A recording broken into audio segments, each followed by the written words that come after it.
Okay, so I was like traveling through a green light, and as I was almost through the light, I just felt a big boom or whatever you want to say.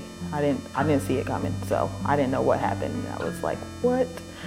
So it turns out someone had ran a red light and smashed my car into a Sprinter van.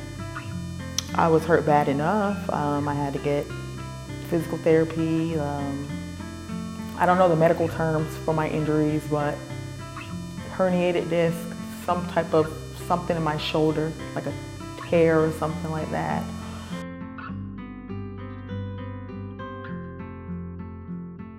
It was good.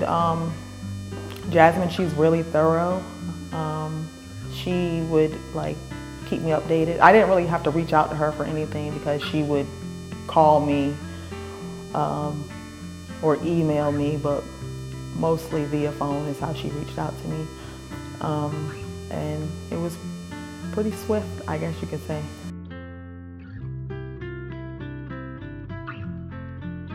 Yeah, I would recommend friends, family, anybody who has a personal injury or whatever you guys cover to come here.